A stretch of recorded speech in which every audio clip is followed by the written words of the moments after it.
지구에 사는 대부분의 사람들은 형태는 다르지만 억압에서 각성, 각성에서 다시 억압이라는 사이클을 반복하며 살아갑니다.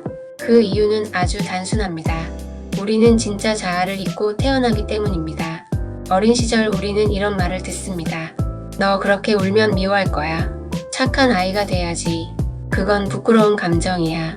다른 사람은 다 참는데 왜 너만 유난이야? 이렇게 감정과 존재 자체가 검열당하면서 우리는 점점 자신과 분리된 삶을 살게 됩니다. 이 시기가 바로 1차 억압, 자아가 무의식 아래로 가라앉는 시기입니다. 그러다가 어느 순간 삶이 우리를 깨우기 시작합니다. 어떤 사람은 20대에, 어떤 사람은 40대에, 어떤 사람은 죽기 직전에야 이렇게 말하죠. 이건 내가 아니야. 내가 진짜 원하는 삶은 이게 아니야. 이때 일어나는 내면의 요동, 혼란, 자각, 붕괴. 그것이 바로 깨어남의 전조 증상입니다. 중요한 건 한번 깨어난다고 끝이 아니라는 것입니다. 삶은 계속해서 우리를 자극하고 우리는 또 무의식으로 빠졌다가 다시 깨어나고 그래서 인류의 여정은 이렇게 반복돼요. 억압에서 분리, 탐색, 자각, 통합, 확장, 다시 억압. 우리는 그런 의식의 파도를 타고 있는 것입니다. 겉으로는 강해 보이지만 사실은 억압된 감정을 품고 살아가는 사람들이 정말 많습니다. 난 어릴 때부터 의적하단 소리 들었어요. 감정에 휘둘리는 거 싫어요. 차라리 무감각하게 살아요.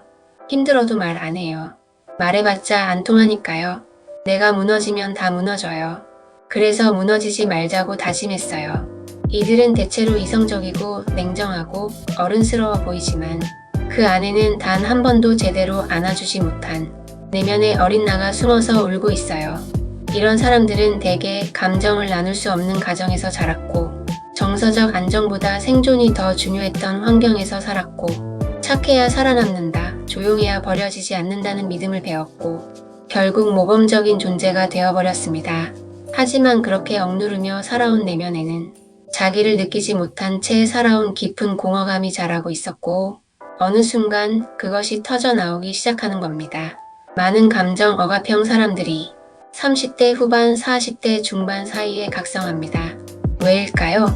인생의 절반쯤 살았다는 내면적 직감, 즉 지금까지 살아온 방식이 맞았나? 삶의 성취가 감정적 허기를 채워주지 못함, 즉 결혼, 직장, 자녀, 명함 다 있어도 이상하게 공허하다. 억압된 감정이 더는 눌리지 않음, 즉 몸이 아프거나 인간관계가 무너지거나 나 이렇게 살다 죽을 수 없어라는 외침이 터져 나옵니다. 나는 평생 착하게 살았는데 왜 이렇게 불행하지? 내가 말 안 하면 다들 나를 이용해. 나는 도대체 누구지? 이게 정말 사랑인가? 통제인가? 사람들은 다 나보고 괜찮다는데 난 너무 공허해. 이런 자각들이 시작되면 묻어둔 감정, 상처, 정체성 질문들이 한꺼번에 쏟아져 나오기 시작해요. 에크하르트 톨레는 29세에 붕괴를 겪고 30대 초반부터 각성하기 시작했고 데이비드 호킨스는 40대 중반에 깊은 의식 전환을 경험했습니다. 당신만 특별히 억울한 게 아닙니다. 하지만 당신이 겪은 고통은 결코 가볍거나 평범하지도 않습니다. 모두가 태양 아래 산다고 해서 누군가가 겪는 그늘의 추위가 덜하지는 않아요. 모두가 상처받지만 당신이 견뎌온 억압, 고립감, 무력감은 오직 당신만의 절대적인 경험입니다. 그러니 너무 나만 억울한 게 아니니까 참자하지 않아도 괜찮아요.